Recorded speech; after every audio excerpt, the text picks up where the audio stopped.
I think it definitely talks about what's going on in Bitcoin Treasury land. Lots of amazing things happening.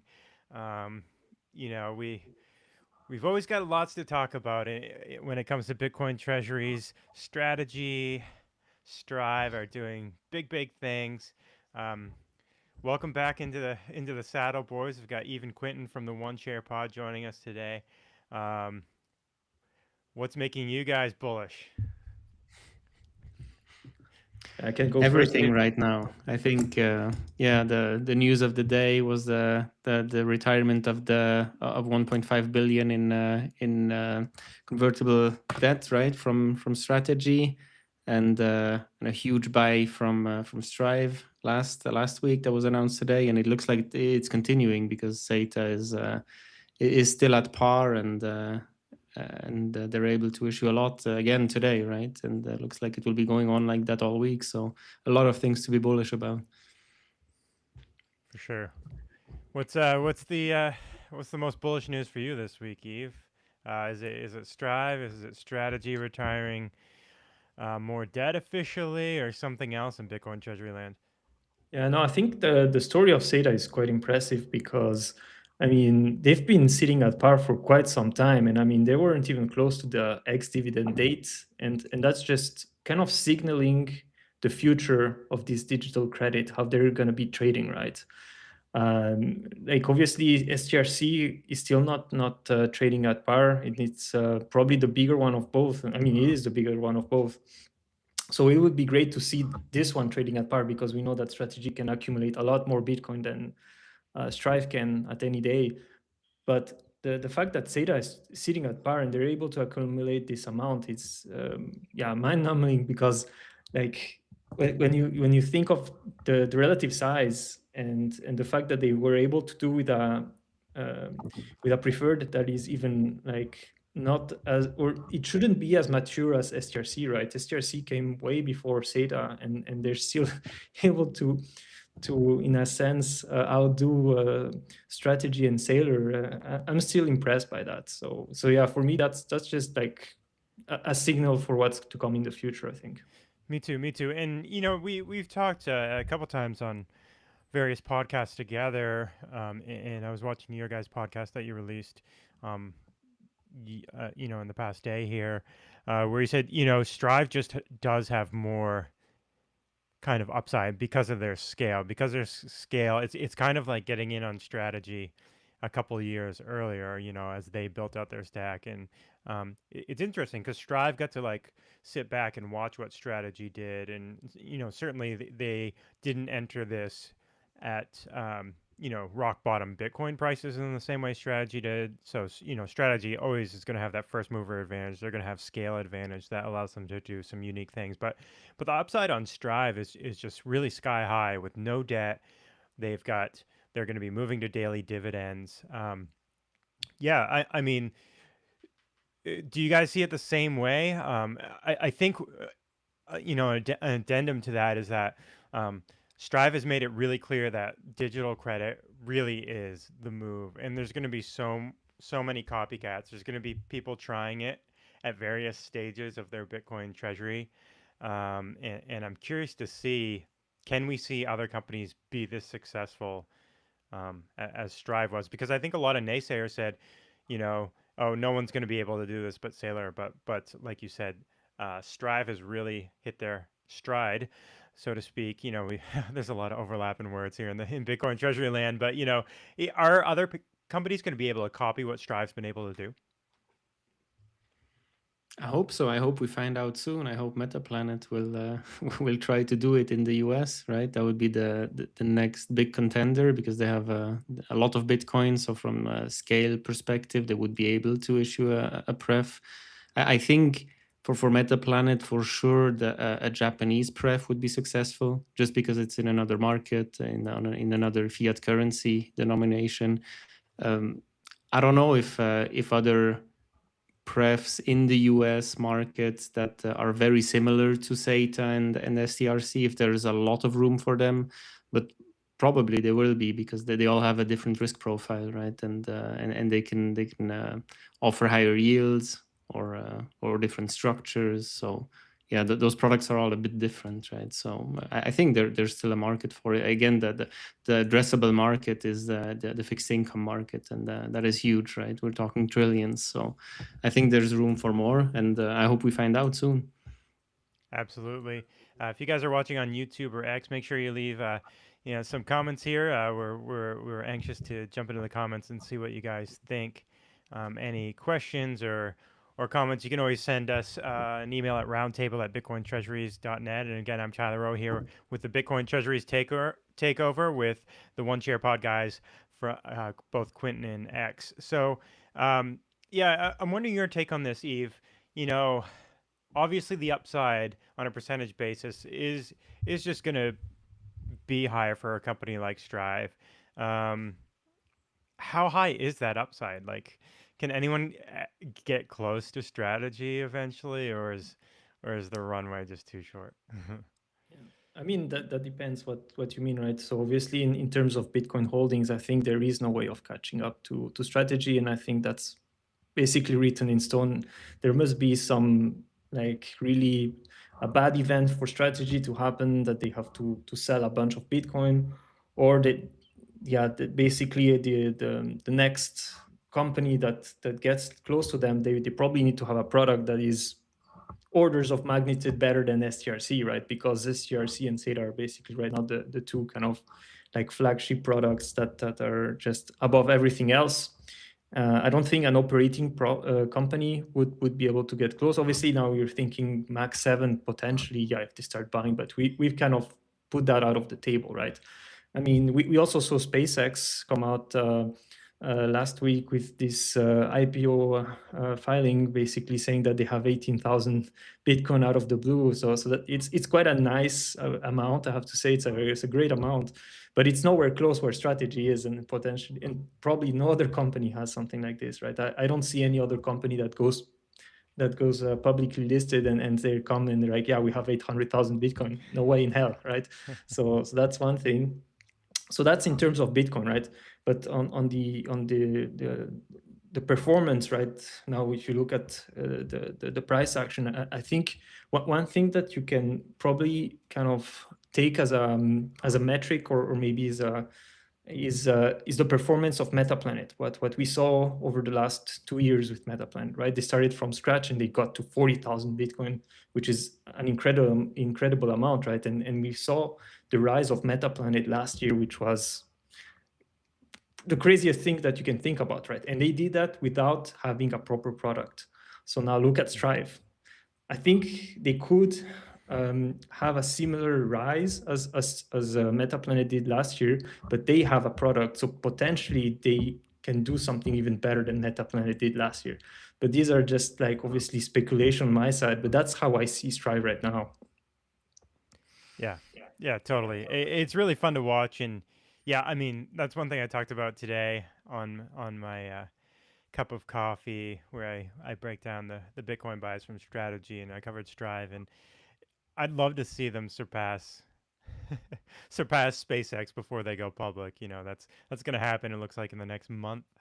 But it would be, yeah. I mean, it's just poetic that Strive would be ahead of SpaceX. As kind of a real pure play Bitcoin treasury company rather than just a company that's treasuring Bitcoin. But those are bullish signals as well. I really hope Elon Musk pays some more attention to Bitcoin again, because while I think he gets it to an extent. He obviously understands the debasement trade. He's just so focused on building other things that Bitcoin could be kind of a distraction. But I think if we keep working at him, the Bitcoin community, he'll understand that it just makes sense to treasury Bitcoin. Especially someone who's been holding it for um, I guess now coming on 5 years here on the Tesla and SpaceX balance sheets. That's a big deal. Of course, he did sell some, kind of showing to shareholders. He said that Bitcoin has liquidity and he can move in and out of it as needed. And I think um, a lot of commentators say that we're not going to see more of these companies treasury Bitcoin by and large. But I think there is a game theory where that world does play out sooner rather than later.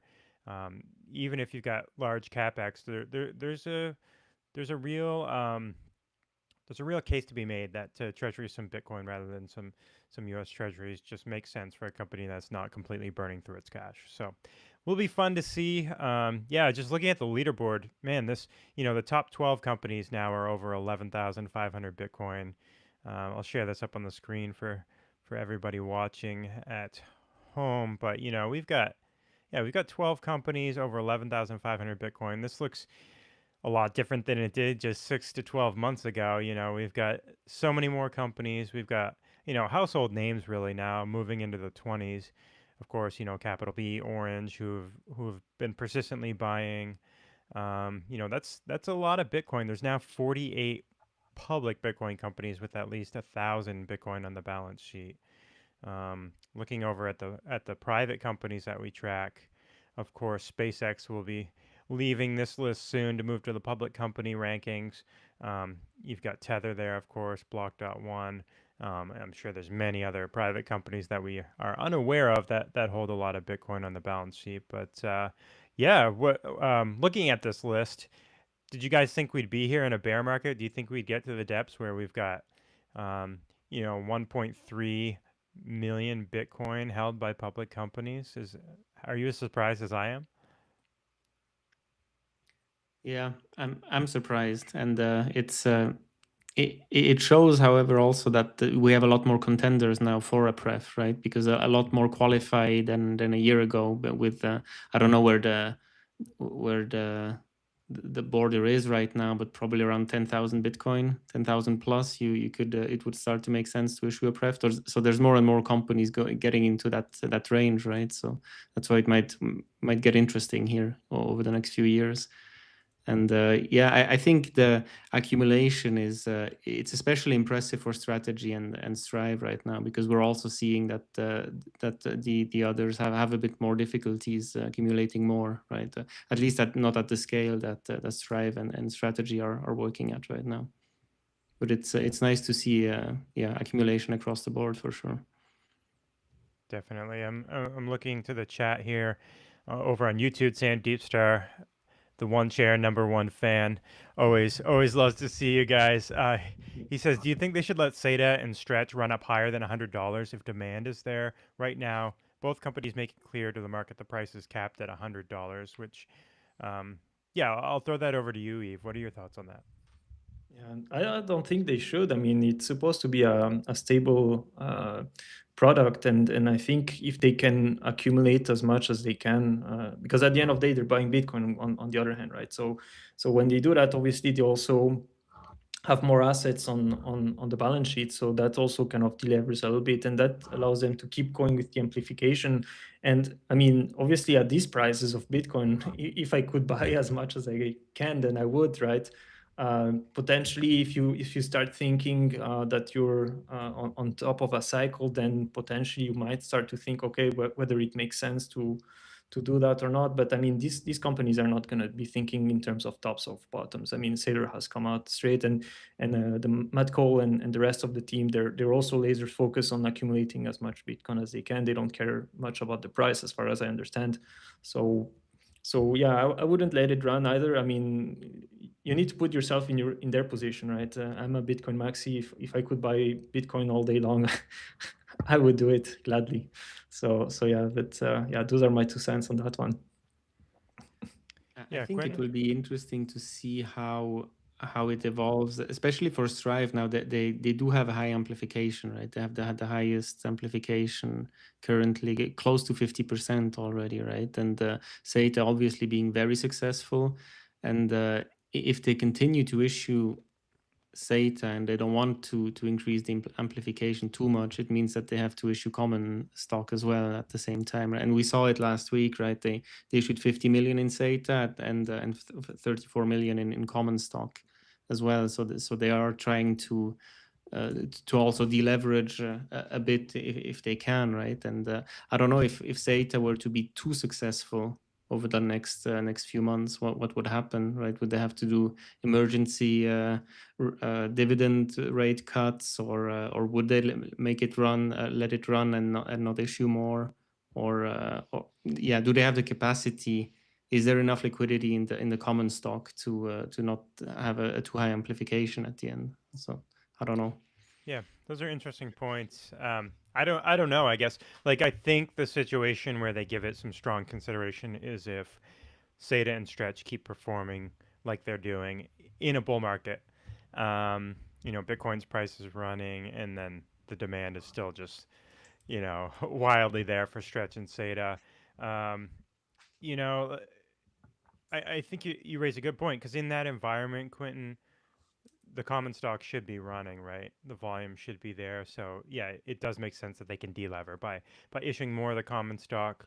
I mean, there is a point where demand will be tempered on these products temporarily, if not, more permanently. And I think we all agree we're a long way away from it being a permanent concern. But I do think there's not to be the bear, but there are going to be times when the demand seems like it's not there. Maybe these DeFi protocols, maybe there's outflows from the broader stablecoin, yield coin kind of ecosystem in DeFi that there's pressure on the common stock. So maybe maybe if the teams at these companies see that the tide's turning there, they might let the price run on Stretch or SATA. But it's hard. They're kind of between a rock and a hard place, and not in a bad way. That they've said they want these products to be stable. So if your value proposition is that you're kind of like a money market fund, offering stability, I can see them not wanting to let the price run. Um, and yeah, I don't know if it's going to be, cutting the dividend here and there. Um, I guess they could always,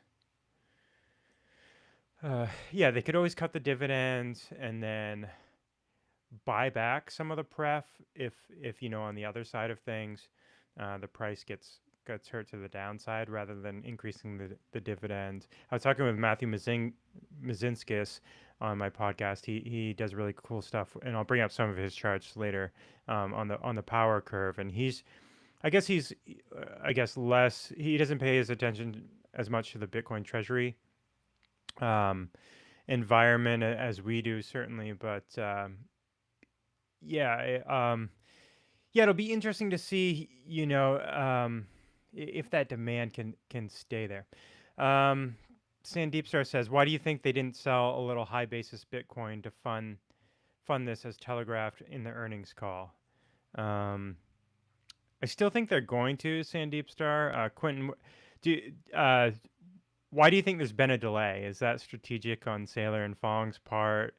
Does it reveal to you that maybe, hey, they're not as willing to sell Bitcoin as maybe the market kind of thought immediately after that earnings call?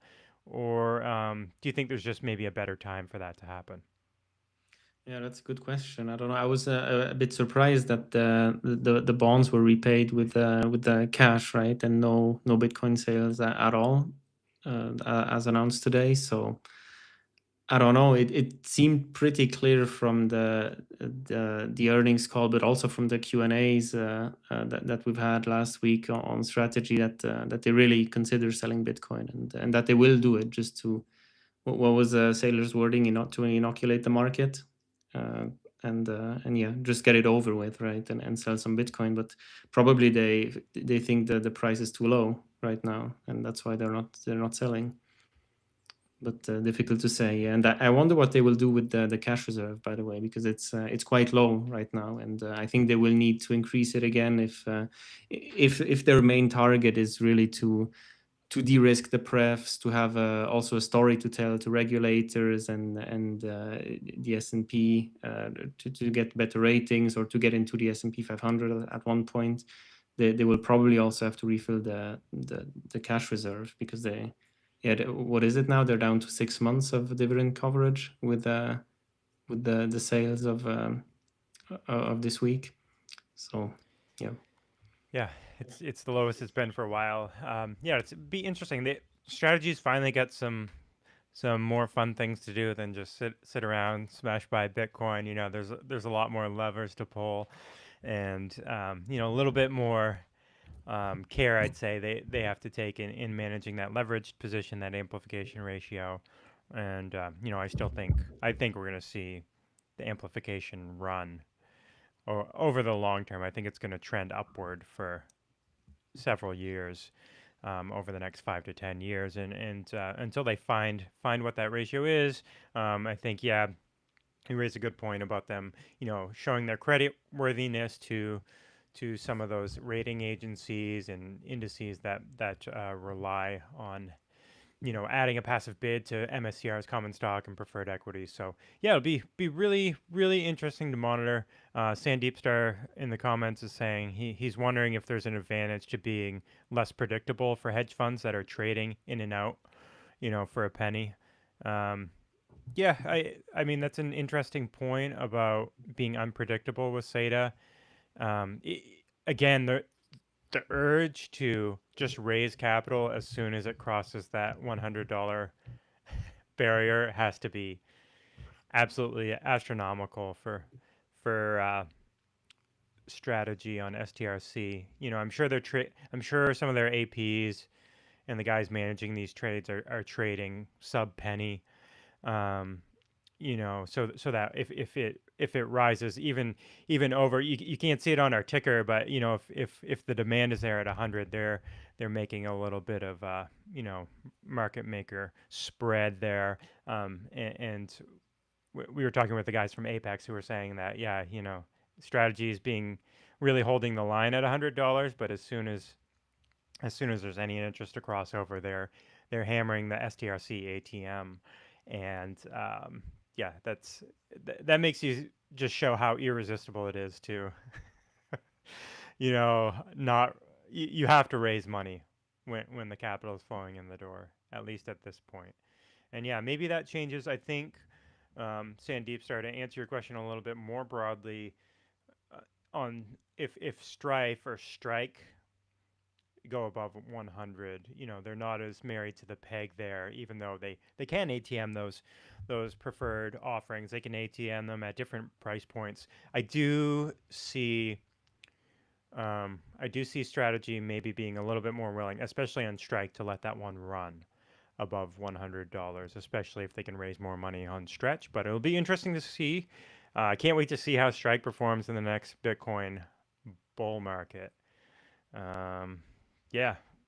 One-arm bandits back. Get it, send it, pump it, hodl it. Just don't miss it, friends. Learn fast, stack faster. Thanks for hopping in and getting eyes on the stream. Make sure you guys share this. Yeah, so we talked strategy. We talked SATA here today, Strive's offering. And I'm just looking at the ticker again. We monitor our estimate at Bitcoin Treasuries of how much Bitcoin we're estimating SATA to buy, and I guess we kind of missed the headline. They bought 1,100 Bitcoin plus last week in a record week for SATA. We're at 260 Bitcoin that they've theoretically funded with the SATA ATM today, and we're 3 hours into the trading day. We've got today's Tuesday afternoon. We've still got Wednesday, Thursday, Friday before ex-dividend kicks in on the 1st. So, yeah, I mean, it's 260 Bitcoin. You can do the math. It's only going to ramp up on Thursday and Friday, right, guys? This is going to be another record week for Strive. I think we can take that one to the bank. Yeah. I think what's really interesting, and probably that's what I've been thinking a lot about, is just, again, portfolio management of people, right? So because now with these Bitcoin treasuries, you have the ability to actually take loans, right? Because in the past, we always had the holders, the Bitcoin maxis that had the Bitcoin in their cold storage, and they wouldn't lend them out, or they would just hold them, and they couldn't do much with that. So it was a bit like a sort of, I don't want to say it, but a dead asset, right? You couldn't do really much with it. And now I think a lot of the Bitcoin maxis, or a few of the Bitcoin maxis, are moving into Bitcoin treasuries, and those sit in a brokerage account. So now suddenly you can do a Lombard loan on that and start getting some leverage. So you're basically leveraging your Bitcoin in a sense, right?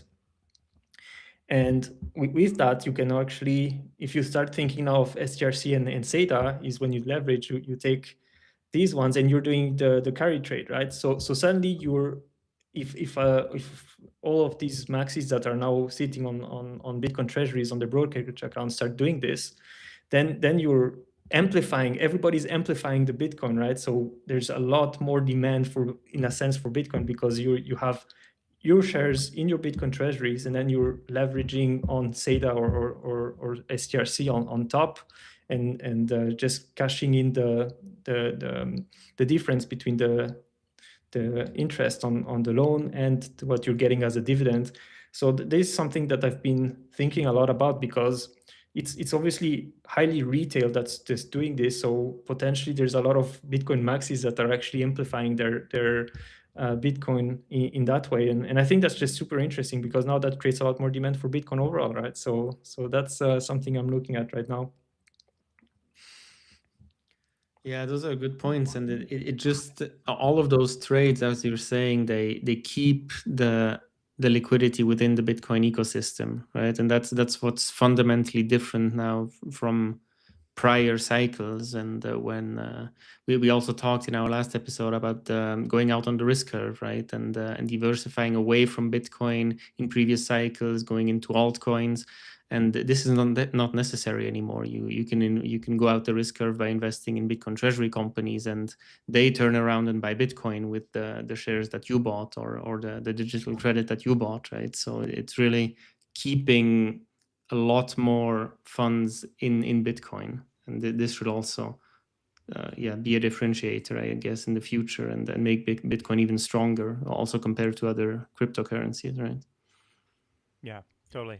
It's funny. It makes me think, this conversation around what Bitcoin treasuries are doing, and the way to kind of generate some yield on Bitcoin. That certainly sitting and holding your Bitcoin is a great move, but being able to generate a little bit of alpha on top of that, it reminds me of what Trump said. I think it was at I think it was at the Bitcoin conference where he's like, have fun playing with your Bitcoins, and he didn't know what he was talking about. But I had that kind of phrase that he used in my head and thought it was pretty funny.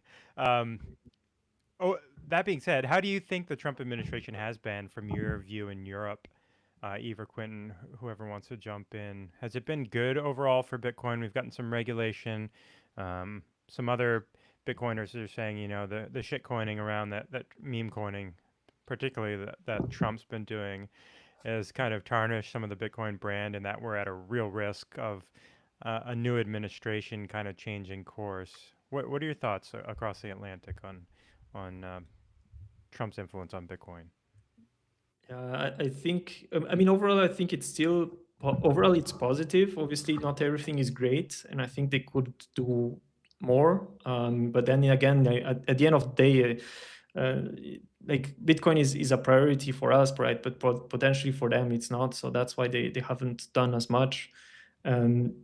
Exactly, the whole shit coining part is probably what's also giving a really negative light, right? Because at the end of the day, this is all just like grift, and yeah, that's probably the really negative side of it. However, we do see some progress overall, right? Obviously here in Europe, I think when you look at our institutions, they're very risk averse, right?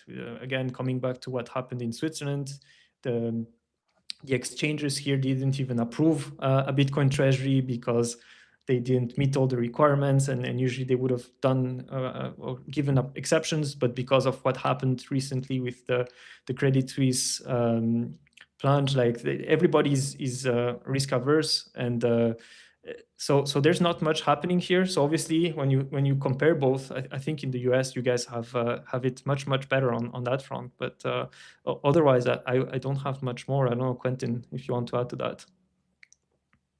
No, not much. I think I agree with you on that. I think it's a net positive what the Trump administration has done for Bitcoin, but for crypto in general. Because the previous administration was quite hostile, right? And the rules were not clear, and at least now there's clear regulations around it, and it looks like there will be more with the Clarity Act. So I think it's not everything has been great, but overall I think on balance it's been a positive. And yeah, what you mentioned, maybe future administration turning back on it. I think, yeah, I see that as a risk. I don't know how big this risk is, or how much sense it would make to return to a more hostile view on Bitcoin. But it is a possibility if really it becomes. It shouldn't be, but if it becomes a political topic, or of right versus left, or Republican versus Democrat, it might be, right, that depending on the administration you get more or less hostility. But yeah, I don't know if that will play out. Yeah, maybe I can just add one last thing here is because I was listening to one of the podcasts with Cern Basher, and there was something really interesting that came out, is that the military in the US are looking at Bitcoin from a defense system because of what's happening with AI and all of that. So there's not just the administration, but I think also your military is looking at Bitcoin in a different way. Obviously, it's not the monetary system, but more on a security system. So I think that might also have a play in the future administration of how they see Bitcoin, right? If suddenly the military is starting to tell them, hey, we need to have a look at this because of AI and how it will protect our systems and so on, then I think that's something that to be on the lookout as well.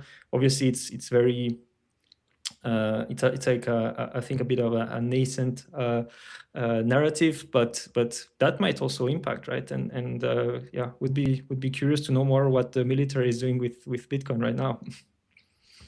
Totally. Yeah. Bullish things, and I'm excited. I was just let's get a little controversial. I just saw a little bit of a Twitter back and forth that I'd like to comment on. We get a little more off color here with the Bitcoin Treasuries takeover. So if you guys don't want to weigh in, fine, I will, because I like some spice. Natalie Brunel just did a podcast with Jeff Walton, which I haven't caught yet, but I'm really excited to dig into that at some point this week. Of course, we've got Ryan Quant, who what was the name of his what was the name of his podcast that he used to do, the call before True North? Quant Bros, right? Quant Bros, thank you. Yeah. I wasn't really following. I got into the True North show a little bit late, and I didn't follow the things. But it seems like him and Jeff have some bad blood. But Ryan says, "Hey Natalie, doesn't it seem odd that a chief risk officer won't expose himself to the risk of his own equity via buying the shares in the public market?" And then he just showed a AI query about Jeff Walton not disclosing any owning any Strive shares, which would be absolutely hard to believe, knowing how Jeff operates, publicly and. No, I think it's not about the Strive shares; it's about the SATA shares, right? If I understand correctly. Oh, he said ASST here. Oh, ASST, yeah, okay. Which I could definitely get not owning some SATA, but he probably owns some of that. It says, Doc Brown says, reminds me of the McDonald's CEO unwilling to eat his company's food. And Matt Cole clapped back. This is inaccurate. He said, the Strive team, including Jeff, bought the dip and purchased our common shares in the open market more so than any other public company I can find record of. And he linked to some more information of his team buying back in February. The CFO, the CLO, punter Jeff, and Ben Workman, and Matt Cole himself all stepping in. Ovik Roy stepping in and buying into the company. Just to summarize that tweet there. And then Doc Brown says he's trying to reconcile things because there's not a Form 4 for punter Jeff or Matt. But Matt says, inaccurate again. Here's a post about my open market purchases.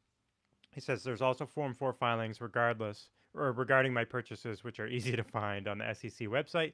And Jeff isn't a Form 4 filer, probably just due to the size of the stake. He bought the dip and is all in. You don't have to believe it. We don't care.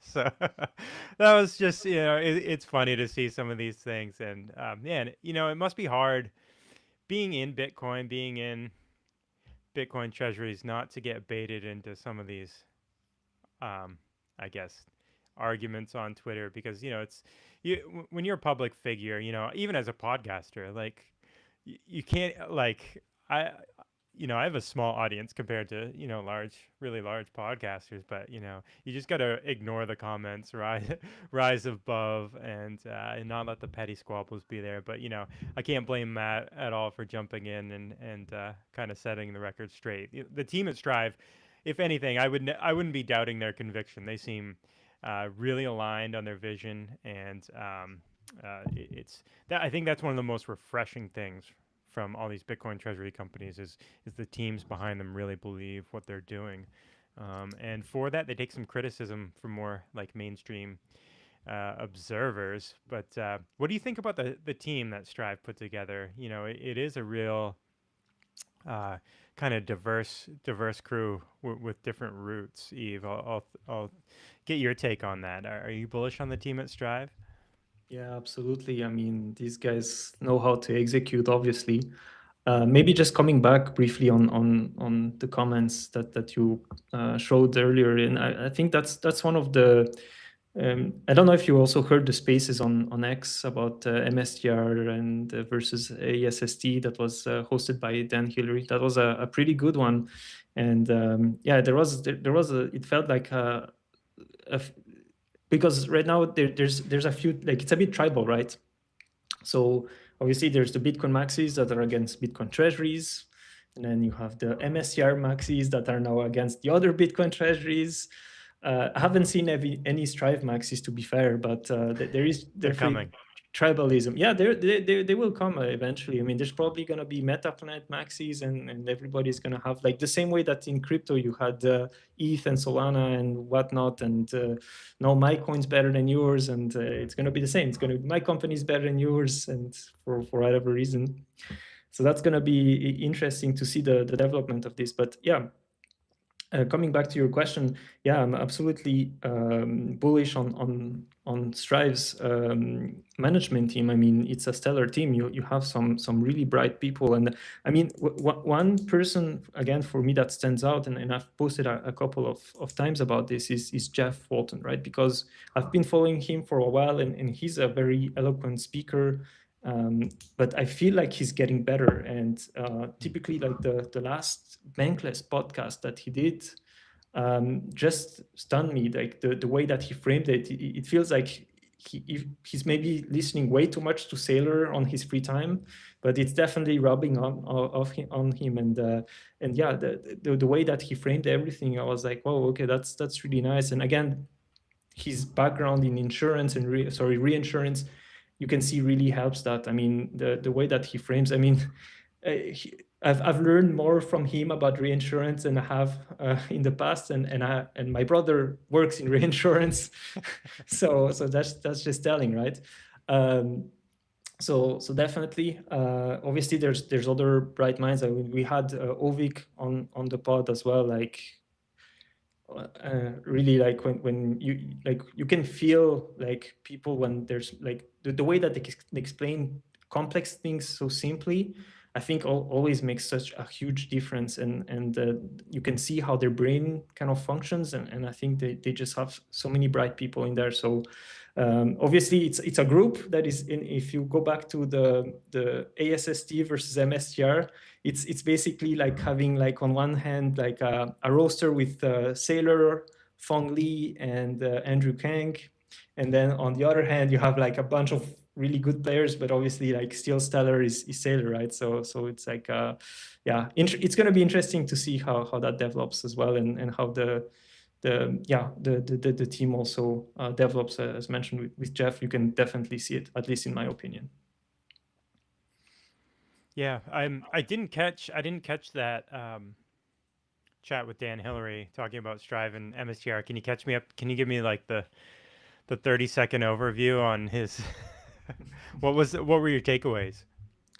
Yeah, I mean, we that's what we talked about in our previous pod, right? Some of the key takeaways, exactly that there. I think so there's a few things that they focused on, right? I think amplification was one, right? That's one of the big differentiators, and how that works. Obviously, SATA versus STRC, with the difference in terms of one, the dividend, but also the balance sheet in general. So really more looking on the balance sheet.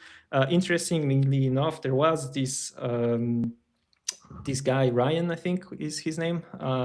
He was in there, and he had also some fairly interesting comments, I would say. So I definitely would recommend listening. But yeah, they were mostly looking at that, I would say. And then towards the end, there was also some interesting comments of a gentleman. Unfortunately, I don't remember all the names. About exactly how there's obviously the Semler acquisition, right? The operational business, that is something that is a little bit of a joker card that Strive holds, because they could potentially sell that and accumulate additional Bitcoin. So there's these little things that make Strive actually quite interesting. There's also the M&A activity that they could engage with, right? Sailor already mentioned that they wouldn't. So yeah, there were quite a few interesting points, I think, to take away from that, and I would recommend anybody that has the free time to do so. If not, with the One Share Pod, we're working on something that will summarize the talk, hopefully, and maybe we add a couple of our thoughts on that as well, by the way. Awesome. Yeah, I think it's cool. I think, that is something on the back burner for Strive is, I remember before they even completed their initial merger to go public, their de-SPAC, they had talked about this was like a generational opportunity in biotech to acquire some companies, and because they were trading below basically their cash value. But when I interviewed Matt Cole back on the Treasury Orange pod, he said that they had scaled up so quickly that it didn't make sense anymore to explore that, because it's a time drag. It can be a drag on operations, but I do think that they're going to always be open to looking for these ways to accretively add Bitcoin if they feel like they can execute. And I think that the getting SATA to market so quickly was a way they've shown they can execute. Moving to daily dividends, and we'll see how that plays out. I'm extremely bullish on that, just for the attention it's going to bring to the preferred equity. So I wouldn't rule anything out for Strive in the future as ways to add Bitcoin by maybe acquiring companies like you said, or other ways that we can't foresee yet. There's one thing I wanted to talk about, and that's actually I'll go to the comments first, and then I'll circle back to that. We got a few more people jumping in the comment train. Some guy, I can't read his username. He says Maxis are butthurt that their little club has been infiltrated by TradFi. Yeah, it's really really interesting stuff there. I mean, I'm a Bitcoin maxi myself, I would say, but doesn't mean I'm not interested in or have exposure to Bitcoin treasuries. When you believe in Bitcoin like we do, I think it makes sense to get access to access to vehicles that can acquire Bitcoin in a way that's more efficient than even we can. Sandeep Star comes back and he says, "Are we expecting a Metaplanet pref imminently?" I'd say no. I don't think it's imminent. There's a lot of hurdles to get through, but I think it's in the cards long term. Someone says just own all of these stocks. Yep, I agree. Cool. So yeah, what I wanted to talk about before we jump back into the comments, and keep them coming, guys. Lots of great stuff there. Is do you guys think that Strive is a little bit hamstrung by Michael Saylor and Stretch? And I'll come to you first on this, Quentin, because obviously they don't have the scale or the balance sheet size. They're just 2% of Strategy's balance sheet. So is SATA hamstrung that they're always going to be tethered to Stretch's yields? Right now you've got Stretch trading at 11.5%, SATA's trading at 13%. If for some reason Saylor does need to jack up the dividend because Stretch gets tested, does that mean, as their yields approach each other, that Strive is just going to be forced to keep increasing that dividend? I think because of their risk profile, that makes a lot of sense. How do you think about it, Quentin? Yeah, that's a good question. I think it will be interesting to see if one of them changes their dividend rate, if the other one has to react, or how they trade versus each other. I'm not sure, however, that the risk profile is that more, that SATA is that much more risky. Currently, they don't have any debt, right? While Strategy does. So I don't know. There's other instruments on Strategy's balance sheet that are senior to STRC, and Strive obviously is a lot smaller. So we talked about it yesterday too. So in a deep bear market, when the MNAV would fall below 1, I think Strategy has more options to defend an MNAV and just be because of their size, they have billions in liquidity that they can tap into, and Strive doesn't, right? So yeah, I don't know. I think Strive is riskier right now for sure, but it's not that clear cut for me. And I think that the market will have to decide. And probably right now I think they will approach each other in terms of dividend rate, because we're seeing Stretch is below par, right? And it had a more difficult month last month to reach par again, and now it's trading well below. I think it's at 99.30 now, and SATA on the other hand is super successful, and they're probably issuing too much, right, compared to their amplification targets. So we might see SATA coming down, and Stretch having to or Strategy having to raise the interests on Stretch. Yeah, one of the commenters says yields being equal, people will still want daily. Am I wrong to think about it, Eve? That the yields, the daily dividend isn't enough to de-risk it, and the no debt isn't enough to de-risk it compared to the just the massive scale that Strategy have. I mean, I'm certainly bullish on SATA. Don't mishear me as being bearish on what Strive is doing. I just wonder if it can be determined less risky than Stretch in the marketplace. Yeah, I mean, obviously, Quentin made some good points with the balance sheet overall, right? So that's one thing. But I think also the narrative, as we mentioned, right? I think that's one of the reasons that Saylor says no M&A, right? Because he doesn't want to have this narrative. And M&A is a transaction, in my opinion, that is quite risky. Obviously, it went very well with Semler, but it doesn't mean that the next M&A is going to be a success, right? You can have a bunch of things in the company that they acquire that can be very detrimental to Strive. So I think you need to take into consideration not only the structure of the balance sheet, but also the narrative and other aspects, right? I mean, obviously both have really great management, so that's probably not an issue. But really, when you look at the company, everybody should make a proper assessment of everything. I feel like on X, there's a lot of people that are very focused on numbers all the time. And that's why sometimes on the pod we also try to bring the narrative, right? The narrative is also one thing, and all the stories that come together, because at the end of the day, I think in the Bitcoin treasury space, that's a very important thing, is how do you position yourself story-wise, right? And how do you assure that the investors believe in your story? So those are, I think, critical points as well for STRC and SATA, believe it or not. Probably there's going to be a lot of people that disagree with me, but that's okay. So that's one thing I would say. What would also will be super interesting, in my opinion, is to see when there's a third one of these instruments that come into play, because now suddenly you have different instruments that are similar. So obviously, if a new one comes that is riskier to SATA, and now they're offering 15%, does everybody from SATA jump? And then there's like dislocation, and then SATA needs to increase as well. Yeah, I don't know. That's going to be really interesting, because right now we have two data points, right? You have STRC and SATA, but in my opinion, that's not enough to create this kind of yield curve in terms of the risk. I think once we start having a third and a fourth, we're going to start determining, okay, what's the yield curve that we're getting from these companies, with, again, all the factors that are brought into. So I think it's a bit too early to tell. I think a third would be really, really cool to see, because then we can start probably getting deeper into the math there.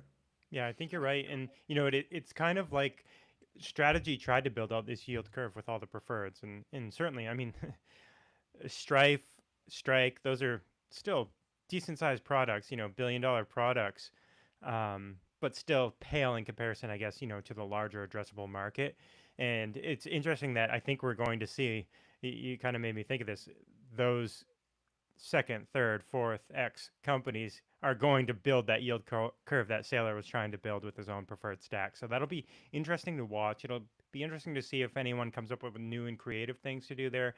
And my only concern with like the pricing of these, even though I'm like a Bitcoin maxi, I think Bitcoin is going to go up 25, 30, 35, 40% in years. I think we're going to hit 1 million Bitcoin in a $1 million per Bitcoin in a decade. I still think the broader market outside of Bitcoiners and maybe a few converts, people who understand the value prop of Bitcoin or understand what strategy is doing and are at least neutral to positive on Bitcoin. I think the broader market's going to have a hard time still wrapping their mind around 11.5%, 13%, 15, 16% dividends. So yeah, I think there is a limit. I think there's a limit in the nearer term, um, before more of the world kind of understands this trade. We could keep going in a secular bull market of everything, a huge Bitcoin bull run, and then I think it makes a lot more sense. But yeah, I mean, there is going to be a point where the broader market gets exhausted, or there's dilution between people who already understand what's going on in the digital credit space. That maybe the demand doesn't persist throughout all these companies. But yeah, I think we are still so early on this thing. I'd like to talk, unless you've got more thoughts about this, and you guys can jump back in on this topic. But before we kind of close things off for the day, and if you got to go, I know I told you guys an hour. That's fine. But thinking about risk, thinking about um, you know the risk of M&A, we've got 21, who we talked about a little bit before on a couple of our streams, both on this show and another podcast. Um, is what 21's doing, and maybe one of you guys can recap that for. I'll set the table. Is they've said they're going to be the Bitcoin company, and they're going to do everything they can in Bitcoin. They're going to acquire Bitcoin companies. They're acquiring a miner, a lot of hash rate. They're going to be basically funding a really profitable operating business that generates income from Bitcoin backed loans, and lots of creative things. I love the team over there. I love Jack Mallers. I think he's got a good head on his shoulders. Is great at marketing. Is great at telling stories. Is great at telling the story of Bitcoin, and he totally groks it. But there is a lot of risk with what 21's doing. Maybe they jump into the digital credit game at some point once they kind of get to more scale. But they've already got 43,000 Bitcoin. How do you think about this totally different strategy, Quentin? That's different from the prefs. I know you might not have done a deep dive into 21, but is it a risky play to you? On its face.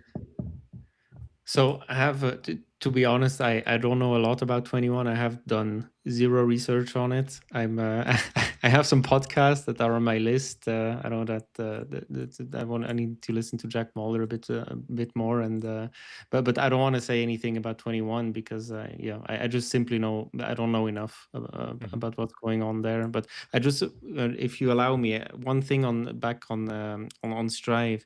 I think what we'll need to start discussing here in the next few weeks, if the stock price continues to increase as it has been now over the last few months, is they're close to hitting $20, right? And at $27, we have an interesting level because they have some warrants, 700 million worth of warrants that will be exercised at a share price of $27, right? So there's a lot of sell pressure on one hand, but it's also an opportunity for Strive to delever, right? And buy more Bitcoin, issue shares at this price, and we might be getting closer to hitting those levels. So let's see how the market overall performs. But I think that's an interesting level to think about, and is also maybe the reason why Strive currently is okay increasing amplification, because they believe the Bitcoin price is very depressed, so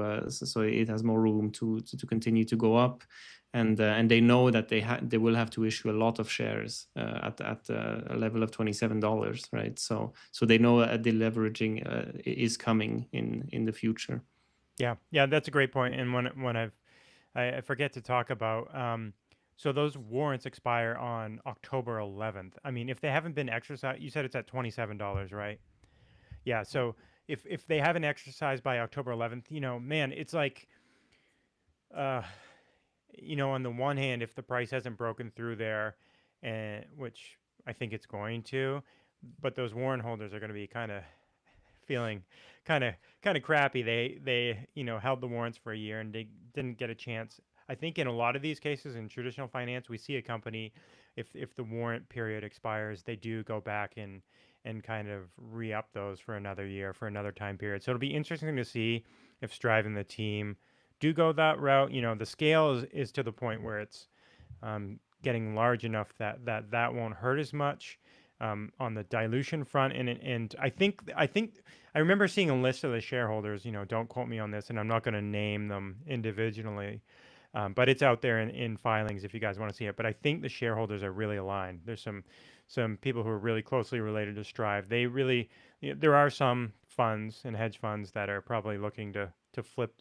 those for a quick profit, but there's a lot of money there tied up in those 750 million, whatever it was initially, that does get Bitcoin, and I think is a long-term believer in ASST, in Strive. So I don't think it's going to have huge long-term poor impact on the price, but it is kind of a ceiling in the short term. What do you think about it, Yves? Yeah, actually, that's a great point that Quentin brought. I also know about it, but I keep forgetting about it. Probably not great as a shareholder, but it's what it is. No, yeah, I think we will see. Like last year, we saw a lot of. I think we're gonna go through the same as last, right? With Bitcoin treasuries, there's a lot of Bitcoin treasuries that raised a lot of capital very quickly, and then we saw them dump because there's as you pointed out, some people that don't believe in it, so there's gonna be a short sell-off. um, do I believe that that's gonna be substantial? I don't know yet, but looking at how Strive is really leading the or how the team is leading the ship here, it's they've been executing very well. So probably some of the people that thought, oh, I'm gonna sell this, and then they start seeing SATA trading at par like for weeks at a time, they might start thinking, oh wait, actually there might be something to it, and then might hold to the shares, and hopefully that's the case. Because I think that, again, coming back to my previous comment, I think the upside is really great, and comparing to what happened to Metaplanet last year, I think we can see a similar type of action, if not even more amplified. So hopefully not. So again, to be seen by the market. This is obviously my own opinion, no financial advice. But yeah, if I was, I would probably hold on to those shares for quite some time. Yeah, I think that makes some sense. I'm in the same boat. We're Strive shareholders too, so a little disclaimer there, not financial advice, but yeah, it's just amazing seeing what they've done, the scale, and yeah, their BTC yield, which is a good way to track, how much they've added Bitcoin relative to their stack on the year, and it's double what Strategies is on the year. And we all know the insane pace that Strategy has accumulated Bitcoin this year, and Strive has accumulated at an almost double the pace on a relative basis. That's pretty crazy. So yeah, and daily dividends are coming. Um, it's going to be exciting stuff to see as we leave it here. We'll get into 21 next week, guys. And Quentin, we'll make sure you do your homework, because I need to do some homework as well there. Certainly, maybe we can play some clips from Jack Mallers to get the latest, and maybe we can react to that in real time. But SATA just popped over 300 Bitcoin estimated that we've raised at bitcointreasuries.net. For Even Quentin of the One Share Pod, I'm Tyler Rowe at Tyler Compiler. Follow along all the boys here, and we will see you next week on the Bitcoin Treasuries Takeover. Stay orange, friends. Cheers.